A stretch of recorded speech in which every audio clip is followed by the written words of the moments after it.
Hello, everyone. Today, we're welcoming our colleague and friend, Divya Parekh. And you have such an eclectic resume, Divya.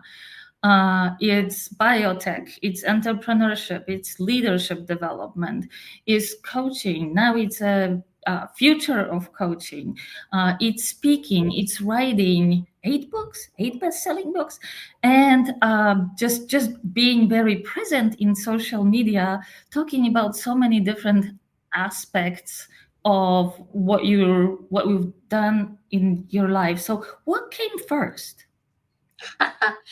What came first is that I want to share is impact came first for me, even though when I was a child. And just a quick short story, my dad and my mom would have these fights. My dad was all about impacting others. So unknowingly, impact always came first. And that's what made me go towards biochem and a little bit of neuro background, because I was like, okay, how can I make a difference? Mm-hmm. Hmm.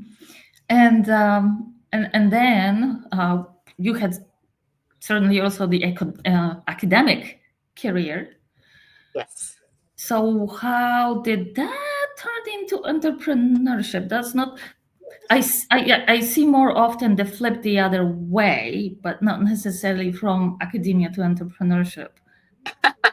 Well, here's what I'll share that, during my academia, it was just amazing because one of the stories I remember is I was very young when I had started it out, and I would just rush in to help students, and sometimes they would not respond. And I reached out to my mentor and said, I want to help them. I want to hold extra office hours and support them. And he said that, take a step back. I love your enthusiasm, Divya.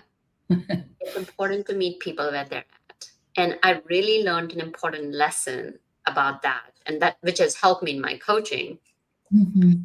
So then as I move forward, I transitioned into research, and from research I stepped into biotech.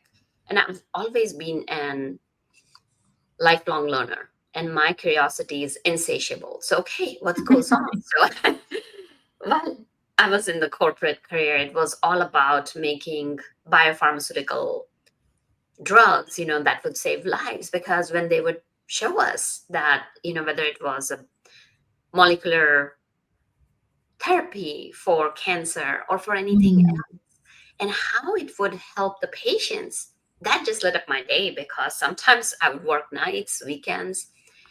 And during that time, what happened was, during 2008, the rumor mill was very much alive that, oh, there are going to be layoffs because, Mm-hmm. Crisis. economic crisis rampant. The layoffs were just rampant. And for me, choosing profits over people didn't make any sense. So I decided to follow purpose, which was impact. And I decided to not to escape, but to step into transformations, because I wanted to help the leaders lead from inside out. And that was my segue into entrepreneurship and becoming a coach. Right. So did it come at the same time? Did you started creating your own companies and working with leaders and becoming a coach? That's a very great question. So what I did was I created a transition plan, and I did start my own company. I had a partner, so I've started and closed a couple of companies, Mm-hmm. so 3 or 4 companies. And then as I was evolving, I found out that being an entrepreneur is not that simple. You don't have all the support systems of the corporate. Right. You and especially with coaching, I fell in love with coaching, because I still remember my first while I was taking my coaching program, one of our teachers, Angela, first thing she said is that, remember, as you're going to grow, other people may not grow. So it's important to hold space for them as well. And then there may be times when you may be outgrowing those relationships. So I still remember to this day, and I fell in love with coaching. And my goal was to create a space where The leaders could be themselves with that, and the professionals. And so from what happened over there was that as I was coaching and I made a lot of mistakes. I fell down a lot of times. So what I did was, as going back to one of my teachers during the coaching program, she mentioned that, like, oh, just because you will become a coach doesn't mean you're done with your growing. It's important to have your own coach. And even to this day, I have my own coach because we cannot see our own blind spots. Of course. So I started building up my companies, and as I grew, I was invited to write a book and I got into book writing. And then I love writing. And this is, of course, all pre AI stuff. And still to this day, I write my own stuff and just kept on learning and growing. Yeah, you said something very important that we always discuss with the coaches, and of course, highly, highly recommend is having their own coach. To your point, but despite being coaches ourselves, it's like a doctor shouldn't be curing themselves. It's the coach shouldn't be coaching themselves. So I think that this is really important for when somebody as experienced and as accomplished as you to work with the coach and to continue on that journey of growth and development. ICF, of course, in our code of ethics does speak about continuous education and continuous development, and also these are the requirements for renewing the credentials. So that seems to be a great synergy in that story. So have you well, again, what was first? I don't know. Today into what was first. What was first? Was that the coaching education for you, or did you have an experience working with the coach, which led you in turn to pursuing the education? We hear many stories, and there are as many stories as many individuals we ask. So I'm curious about you. Yeah, no, absolutely. That's such a powerful question. So it what led me into it was just that connection. So here was this wonderful coach that I kind of connected, and she was actually my peer. We both were doing the coaching during it, and during the supervision coaching, when we were taking the ICF for ACC, so excited. Oh, I'm going to get my certification. And so she was going through a very, very rough time. Mm, And even in the midst of that, when she showed up for me, it was that coaching presence that she had. Because here's the thing, right? The coaching presence is not performance, it's that mm, full, honest, here I am. I'm here for yeah. you. And meeting me, like, I was going through some of my hard times, and she would sometimes just be still and silent Mm, and just be there for me. So she really left a huge impact for me. And I was like, Beth, you are just an amazing coach. And she was so worried that, oh, how am I going to clear ACC? I said, you are a wonderful coach. So mm. that's what changed my trajectory. All right, that's a great story. That's a great story. As I mentioned at the short introduction of yours, and you mentioned about being invited to write a book, and now there are how many books have Well, you like 9 or 10 books. we know that many coaches do write books, and thank God, because we have great resources now that are available to others, not only coaches, right?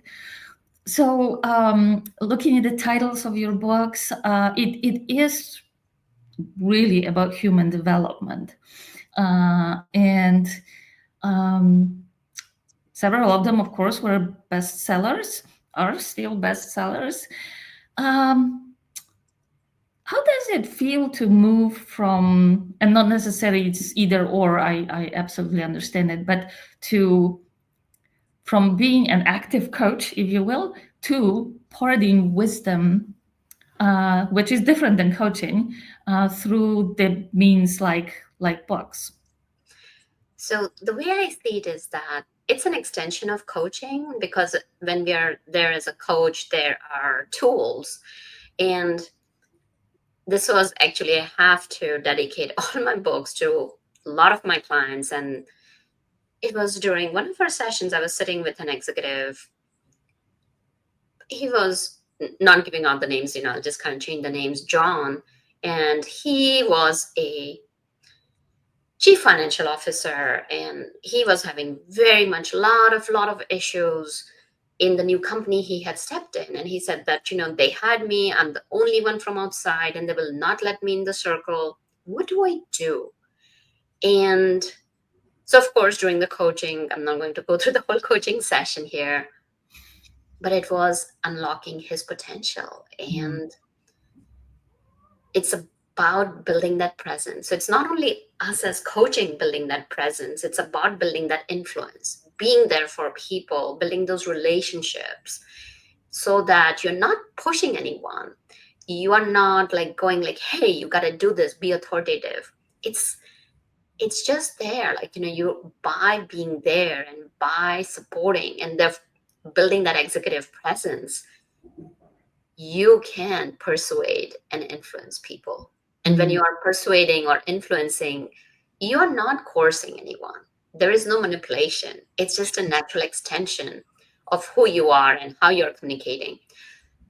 So he was done and he said that, I was so blessed to have you as my coach, but what about so many other people? Like, you're not able, because I would always sometimes, he became a good friend over the years. And before I was invited, he would say that, like, what's your dream? And I said, I want to impact as many people as I can. I really want to impact people, because I was telling him the story about my mom and dad. Like, my dad would go and hug trees and wouldn't let the trees that was on a private property, and he wouldn't let it cut down. So, but because he believed in that, he would just go and hug it. So I got that. And he said, what are some of the different ways you can do? You Mm. used to speak when you were in the corporate. I did a lot of speaking. So you can continue with speaking. And it was just amazing, like how his perspective brought it. And then that was the transition and extension of to meeting people who were not ready for coaching. And Right. surprisingly, I've had a lot of my readers come back to me for coaching, but it's something that anybody, wherever they're at, going back to my first story, meeting people where they're at. People can read books, you know, at their own leisure. If they don't like it, they can just let it go. So meeting them where they're at and reaching out more people. So that was one of the reasons that just guided me towards writing book. And I have been writing short stories and poems and all of that since childhood. So it was a natural Oh, extension. natural extension. So 9, 10 books. Any one of those that were harder to write than the other, or is it the same experience? Great question. So the initial ones, like I was very good at technical writing. So my Mm. first initial books, I'll say they're not good at all. I haven't taken them down. And they're still out there, but that's more in a very technical writing. And they were not hard. It was very cut and dried. So like, okay, I wrote. But as I matured as an author, Mm. it was just speaking to that one person, to my reader, not too many, but just one person, and taking one of my, having a permission actually, like, for a couple of my books, The Entrepreneur's Garden and Expert to Influencer. These are like, I work with my clients, like asking them, are you okay if I share your stories without giving out the names? And they worked with me and they said, sure, like, giving me their actual emotions and giving me the permission and working with me as I was writing the book. And that was so enriching. It was difficult because I couldn't divulge more.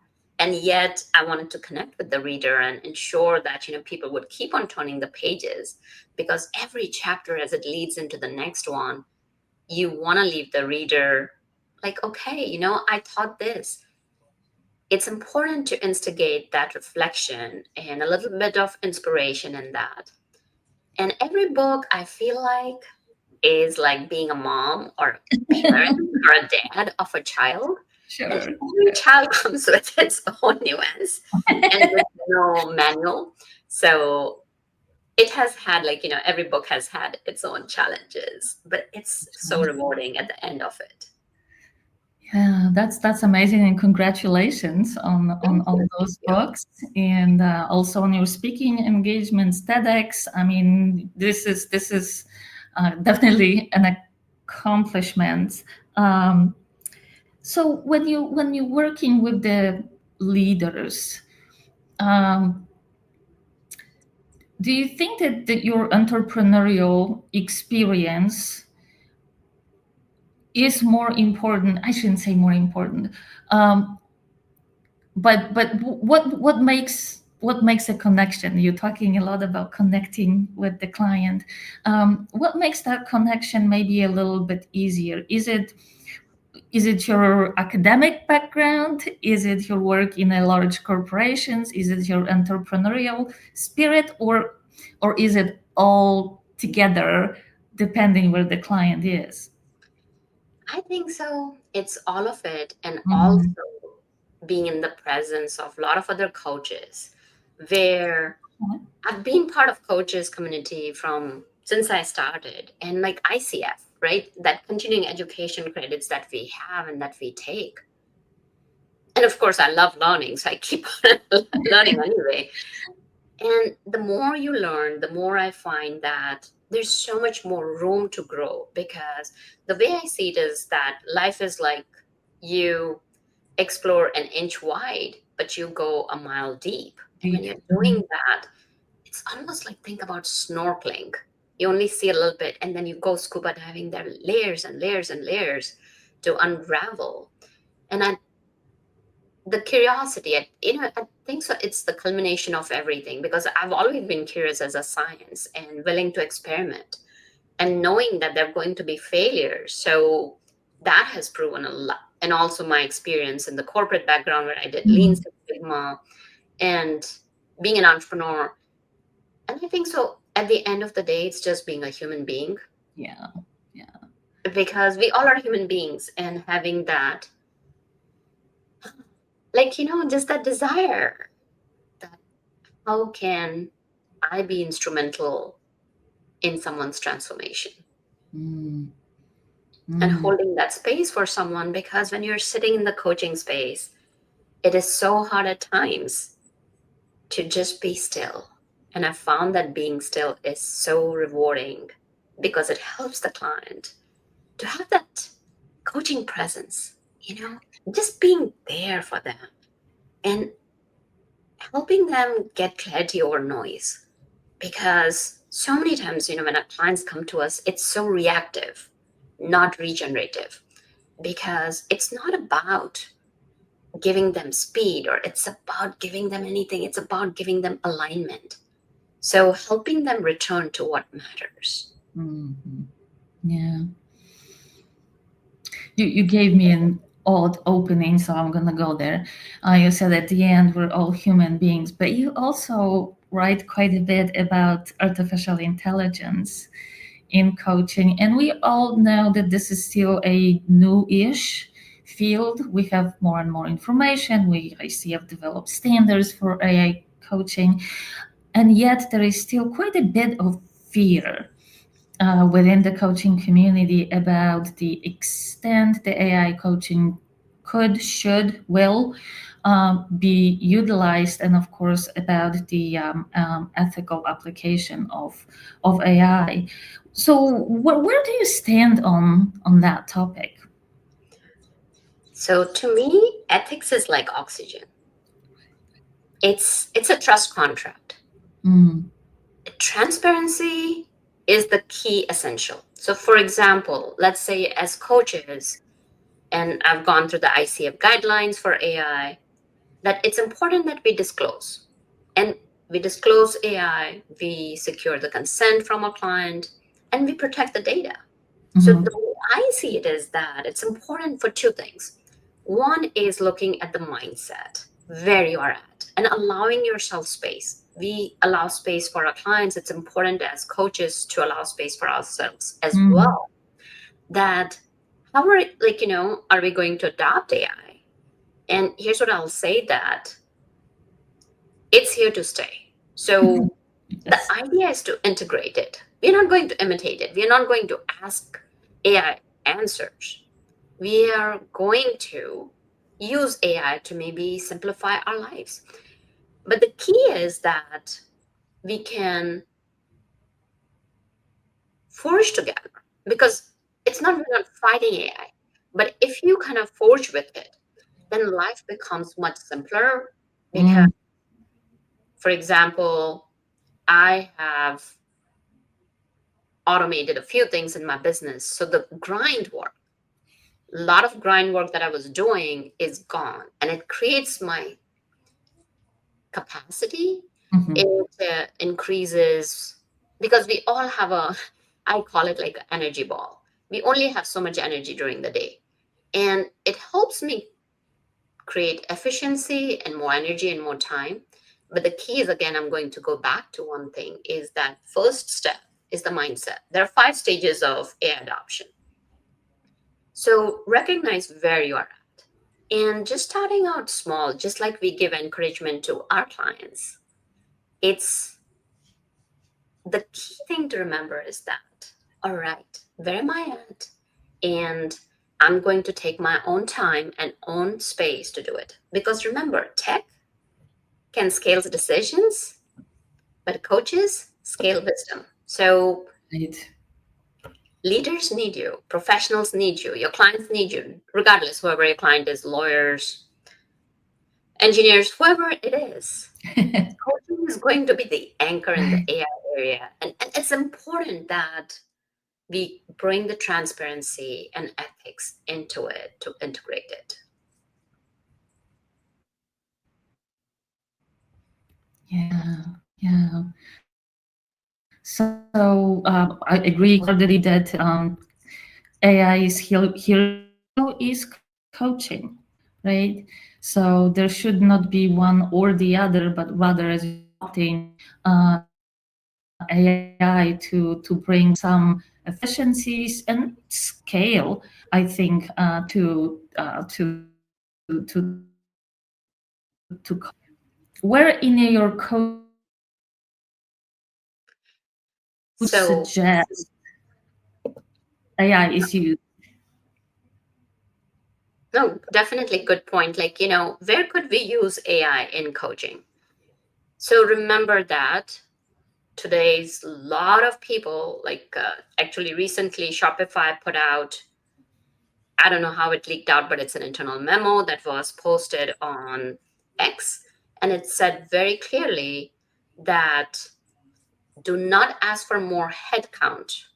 Or if you're looking to get more headcount, teams must demonstrate why they cannot get the work done using AI. Then there was another job posting that was put out saying that looking for AI first finance director who can do the job of 10 people. So the key for how we can bring in AI in our coaching is that supporting the leaders with the mindset, because they are afraid. They are Right. fearful. AI is going to offer 1,000 roads, but you Mhm. can ask what road leads home to your values, bringing your clients back into it. So when I Mm. talk about AI, it's not just about using AI to make your efficiency, and Mhm. also helping your clients. How could they leverage AI? Remove the fear, because think about it. Like, I'm going to share an example, because one of my clients, a financial guy, and he was like, he would go at 8 p.m. at home at night, and his boss would say, "Oh, you're going?" Right. So helping him explore, like, okay, where is AI in your company? and going, I'll just call him John. And John said that, Divya, we're talking about AI adoption. We're not sure what can we do. So again, it goes back to trust and transparency and having governance. So because this gentleman was at a very high position, I could help him with the governance that he could bring into his company, and what would work, and how they could protect the data, and how could they be sure that the trust was there. So for example, Estee Lauder has brought in AI throughout in their manufacturing processes. So there are companies who have already done that. So now he started thinking about it and got permission from his boss and started trying out different things. And we tried out, and I showed him how he could feed the data into his own account, Mhm. where, like, of course, the company provided him the accounts, and it was an enterprise account. So it's as secure as any other place in the cloud, because all of our information is in the cloud. So helping them understand, what does AI mean, rather than just thinking about it as a 10-head monster.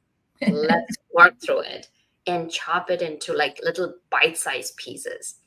So he looked at it, and the financial reporting that was taking him almost 40 hours, he was able to do within 3 to 5 hours. Oh, wow. Now, that doesn't mean there are no checks and balances. So the key is, it's important to have checks and balances, because just like Alexa, just like the GPS, just like the email, this is nothing but a tool. Always remember, AI is not the story. You are.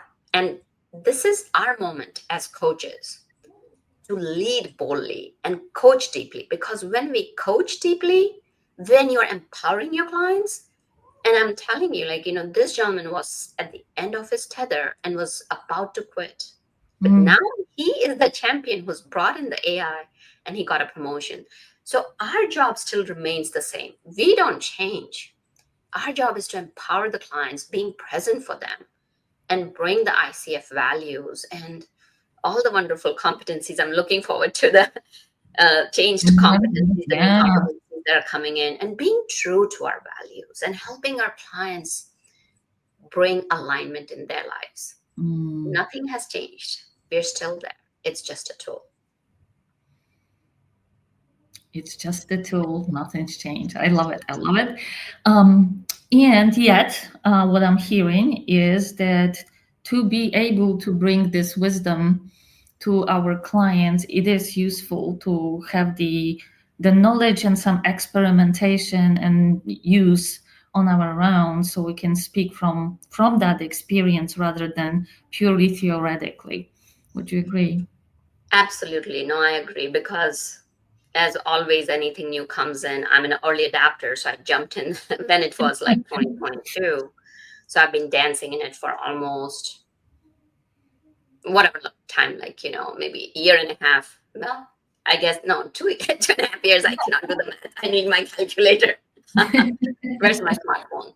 So that has enabled me to help see my clients the new possibilities where none exist. Because yes, I can address their fears. But for fears, as part of coaching, it's also important for us to help them take action. And when we have the knowledge, it really empowers us, like, okay, what could be possible? And how we could guide them towards, like, hey, don't worry. You can future, not only you can protect your job, you can elevate your purpose, because we are at such a pioneering stage Yeah. that maybe in 2 to 3 years, it will become very normal, but still there are a lot of workforce who are not into it. So this is the time to step in. Wow, that's great. That's awesome. And speaking of time, I see that we're at the very end of our allotted time. So, Divya, thank you so much for accepting our invitation. Thank you for joining us today. And all these nuggets of wisdom throughout the program. Really, thank you for that, and I'm sure that our listeners will continue getting back to them and utilize them in their own approaches and coachings. So, once again, thank you so much, Divya.